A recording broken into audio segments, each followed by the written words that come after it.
ಸಚಿವ ಸ್ಥಾನ ಸಿಗದಿದ್ದಕ್ಕೆ ಹಲವು ಶಾಸಕರು ಬೇಸರವನ್ನ ವ್ಯಕ್ತಪಡಿಸಿದ್ದಾರೆ. 20ಕ್ಕೆ 20 ಸ್ಥಾನಗಳನ್ನು ಕೂಡ ಭರ್ತಿ ಮಾಡುವಂತಹ ಲೆಕ್ಕಾಚಾರದಲ್ಲಿ ಹೈಕಮಾಂಡ್ ಇತ್ತು. ಆದ್ರೆ ಕೊನೆ ಕ್ಷಣದಲ್ಲಿ ಆದಂತಹ ಬೆಳವಣಿಗೆಗಳು, ಕೆಲವರ ಹೆಸರನ್ನ ಲಿಸ್ಟ್ ಅಲ್ಲಿ ಹಾಕಿ ಆನಂತರ ಆ ಒಂದು ಹೆಸರನ್ನ ತೆಗೆದು ಇನ್ನೊಂದಷ್ಟು ಶಾಸಕರ ಹೆಸರುಗಳನ್ನ ಸೇರ್ಪಡೆ ಮಾಡಿರುವಂತಹದ್ದು, ಹೀಗೆ ಸಾಕಷ್ಟು ಸರ್ಕಸ್ಗಳು ಕೂಡ ನಡೆದು ಹೋಯಿತು. ಒಟ್ಟಾರೆಯಾಗಿ 19 ಶಾಸಕರು ಸಚಿವರಾಗಿ ಪದಗ್ರಹಣ ಮಾಡಿದ್ದಾರೆ. ಇವತ್ತು ಲೋಕಭವನದಲ್ಲಿ ಪ್ರತಿಜ್ಞಾ ವಿಧಿಯನ್ನ ಸ್ವೀಕರಿಸಿದ್ದಾರೆ. ಆದ್ರೆ ಯಾರ್ಯಾರು ಆಕಾಂಕ್ಷಿತರಿದ್ರಲ್ಲ, ಸಾಕಷ್ಟು ಲಾಬಿ ಮಾಡಿದವರಿದ್ರಲ್ಲ, ತಮಗೆ ಸಚಿವ ಸ್ಥಾನ ಸಿಗದಿದ್ದಕ್ಕೆ ಬೇಸರವನ್ನ ವ್ಯಕ್ತಪಡಿಸಿದ್ದಾರೆ. ನಾನು ಡಾಕ್ಟರ್ ಅಜಯ್ ಧರಮ್ ಸಿಂಗ್ ಎಂಬ ಹೆಸರನ್ನ ನಾನು ಕಾನೂನಿನ ಮೂಲಕ ಸ್ಥಾಪಿತವಾದ ಭಾರತದ ಸಂವಿಧಾನದ ವಿಷಯದಲ್ಲಿ ನಿಜವಾದ ಶ್ರದ್ಧೆ ಮತ್ತು ನಿಷ್ಠೆಯನ್ನು ಹೊಂದಿರುತ್ತೇನೆಂದು, ನಾನು ಭಾರತದ ಸಾರ್ವಭೌಮತ್ವವನ್ನು ಮತ್ತು ಅಖಂಡತೆಯನ್ನು ಎತ್ತಿ ಹಿಡಿಯುತ್ತೇನೆಂದು ಮತ್ತು ಕರ್ನಾಟಕ ರಾಜ್ಯದ ಮಂತ್ರಿಯಾಗಿ ನನ್ನ ಕರ್ತವ್ಯಗಳನ್ನು ಶ್ರದ್ಧಾಪೂರ್ವಕವಾಗಿ ಹಾಗೂ ಅಂತಃಕರಣಪೂರ್ವಕವಾಗಿ ನಿರ್ವಹಿಸುತ್ತೇನೆಂದು ಭಯ ಅಥವಾ ಪಕ್ಷಪಾತವಿಲ್ಲದೆ, ರಾಗದ್ವೇಷವಿಲ್ಲದೆ ಎಲ್ಲ ಬಗೆಯ ಜನರಿಗೆ ಸಂವಿಧಾನಕ್ಕೆ ಮತ್ತು ಕಾನೂನಿಗೆ ಅನುಸಾರವಾಗಿ ನ್ಯಾಯವಾದುದನ್ನೇ ಮಾಡುತ್ತೇನೆಂದು ದೇವರ ಹೆಸರಿನಲ್ಲಿ ಪ್ರಮಾಣ ಮಾಡುತ್ತೇನೆ. ಶ್ರದ್ಧಾಪೂರ್ವಕವಾಗಿ ಪ್ರತಿಜ್ಞೆ ಮಾಡುತ್ತೇನೆ. ನಾನು ಡಾಕ್ಟರ್ ಅಜಯ್ ಧರಮ್ ಸಿಂಗ್ ಎಂಬ ಹೆಸರನ್ನು ನಾನು ಕರ್ನಾಟಕ ರಾಜ್ಯ ಮಂತ್ರಿಯಾಗಿ ನನ್ನ ಪರ್ಯಾಲೋಚನೆಗೆ ತರಲಾಗುವ ಅಥವಾ ನನಗೆ ತಿಳಿದು ಬರುವ ಯಾವುದೇ ವಿಷಯವನ್ನು ರಾಜ್ಯದ ಮಂತ್ರಿಯಾಗಿ ನನ್ನ ಕರ್ತವ್ಯಗಳ ಯುಕ್ತ ನಿರ್ವಹಣೆಗೆ ಅಗತ್ಯವಾಗಬಹುದಾದ ಸಂದರ್ಭದಲ್ಲದೆ ಅನ್ಯಥಾ ಯಾರೇ ವ್ಯಕ್ತಿಗೆ ಅಥವಾ ವ್ಯಕ್ತಿಗಳಿಗೆ ಪ್ರತ್ಯಕ್ಷವಾಗಿ ಅಥವಾ ಪರೋಕ್ಷವಾಗಿ ತಿಳಿಸುವುದಿಲ್ಲ ಅಥವಾ ಬಹಿರಂಗಪಡಿಸುವುದಿಲ್ಲ ಎಂದು ದೇವರ ಹೆಸರಿನಲ್ಲಿ ಪ್ರಮಾಣ ಮಾಡುತ್ತೇನೆ. ಶ್ರದ್ಧಾಪೂರ್ವಕವಾಗಿ ಪ್ರತಿಜ್ಞೆ ಮಾಡುತ್ತೇನೆ. ಹೀಗೆ ಅಜಯ್ ಸಿಂಗ್ರಿಂದ ಹೊರತುಪಡಿಸಿ ಜಮೀರ್ ಅಹಮದ್ ಖಾನ್ ವರೆಗೂ ಕೂಡ ಈಗಾಗಲೇ 19 ಮಂದಿ ಶಾಸಕರು ಈಗಾಗಲೇ ಸಚಿವರಾಗಿ ಪ್ರಮಾಣ ವಚನ ಸ್ವೀಕರಿಸಿದ್ದಾರೆ. ಸೊ ಮಂತ್ರಿ ಸ್ಥಾನ ಸಿಗದಿದ್ದಕ್ಕೆ ಅನೇಕರು ಅಸಮಾಧಾನ ವ್ಯಕ್ತಪಡಿಸಿದ್ದಾರೆ. ಪದಗ್ರಹಣದ ಮಧ್ಯೆ ಅಸಮಾಧಾನಿತರು ಸಭೆಯನ್ನು ಕೂಡ ಮಾಡಿದ್ದಾರೆ. ಟಿ.ಬಿ. ಜಯಚಂದ್ರ ಅವರ ನಿವಾಸದಲ್ಲಿ ಮೀಟಿಂಗ್ ಆಗಿದೆ.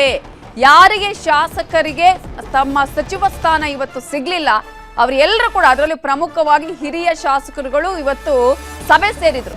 ಸಿಎಂ ಹಾಗೂ ಮಾಜಿ ಸಿಎಂ ವಿರುದ್ಧ ತಮ್ಮ ಅಸಮಾಧಾನವನ್ನ ಹೊರ ಹಾಕಿದ್ದಾರೆ. ರಾಜೀನಾಮೆಯ ಇಂಗಿತವನ್ನ ವ್ಯಕ್ತಪಡಿಸಿದ್ದಾರೆ ಶಾಸಕರಾಗಿರುವ ಟಿ.ಬಿ. ಜಯಚಂದ್ರ. ಹಳಬರು ಸಾಯ್ಬೇಕಾ ಅಂತ ಹೇಳಿ ಎನ್.ವೈ. ಗೋಪಾಲಕೃಷ್ಣ ಅವರು ಕೇಳಿದ್ದಾರೆ. ತಮ್ಮ ಅಸಹಾಯಕತೆ, ತಮ್ಮ ಆಕ್ರೋಶ, ಅಸಮಾಧಾನ ಎಲ್ಲವನ್ನ ಕೂಡ ಹೊರ ಹಾಕಿದ್ದಾರೆ. ಅಟ್ಲೀಸ್ಟ್ ಈ ಸಲ ಸಿಗಬಹುದು ಸಚಿವ ಸ್ಥಾನ ಅನ್ನುವಂತಹ ಒಂದು ಆಶಾಭಾವನೆಯಲ್ಲಿದ್ರು.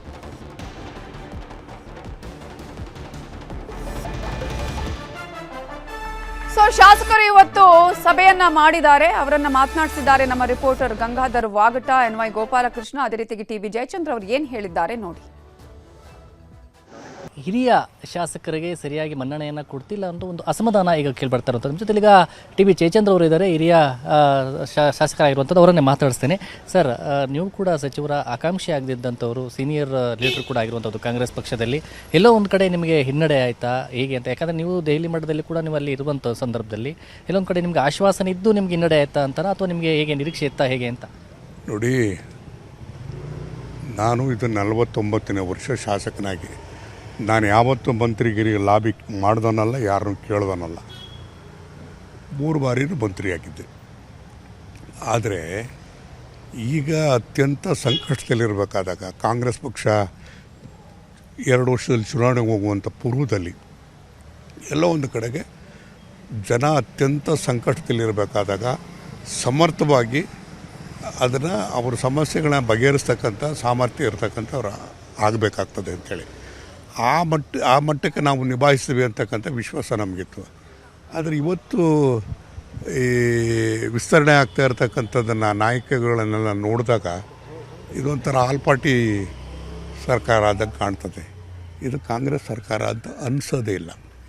ಸೊ ಹಾಗಾಗಿ ಎಲ್ಲೋ ಒಂದು ಕಡೆಗೆ ನಮ್ಮ ಕ್ಷೇತ್ರದ ಜನರು, ಮತದಾರರು, ಸಮಾಜದ ಮುಖಂಡರುಗಳು ಅವರ ಭ್ರಮರ ನಿರಸನಗೊಂಡು ಈ ವ್ಯವಸ್ಥೆಯಿಂದ ಹೊರಗಡೆ ಬನ್ನಿ, ನೀವು ಬೇಡ, ಗೆಲ್ಲಿಸೋರು ನಾವು, ಸೋಲ್ಸೋರು ನಾವು ನಿಮ್ಮ ಜೊತೆಗೆ ಇರ್ತೀವಿ, ನೀವು ವಾಪಸ್ ಬನ್ನಿ ಅಂತೇಳಿ ಕರೆ ಕೊಡ್ತಿದ್ದಾರೆ.